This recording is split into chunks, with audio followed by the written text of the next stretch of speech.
Reception পার্টিতে surprise দিল জিতু কমল। এ কী করল আর্য সিংহ রায়? বিস্তারিত জানতে ভিডিওটি দেখুন।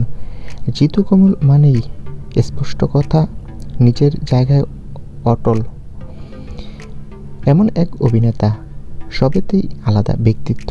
সত্যজিৎ রায়ের ভাবনায় তৈরি অপরাজিত রায় চরিত্রে অভিনয় করে যে উচ্চতায় পৌঁছেছেন তা আজ কারো অজানা নয়। সেই জিতু হাজির মধুমিতা সরকারের রিসেপশন পার্টিতে। অনুষ্ঠানে ঢুকেই তাকে দেখা যায় চেনা আত্মবিশ্বাসী ভঙ্গিতে। পুরনো পরিচিতদের সঙ্গে গল্প, নতুন দম্পতির জন্য শুভেচ্ছা, সব কিছুতেই ছিল তার স্বাভাবিক সাবলীলতা।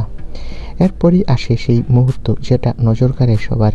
জিতু কমল মধুমিতার জন্য এনেছিলেন একটি দামি ব্র্যান্ডের পারফিউম, সঙ্গে ছিল আরও একটি সুন্দরভাবে বক্সে মোড়ানো উপহার। পারফিউমের প্যাকেট দেখেই বোঝা যায় এটি সাধারণ কিছু নয়। নতুন জীবনের শুরুতে এই সুগন্ধি উপহার যেন মধুমিতার জন্য বড় সারপ্রাইজ। রিসেপশন পার্টিতে জিতুর এই উপহার মুহূর্তেই আলোচনার বিষয় হয়ে ওঠে সকলের কাছে।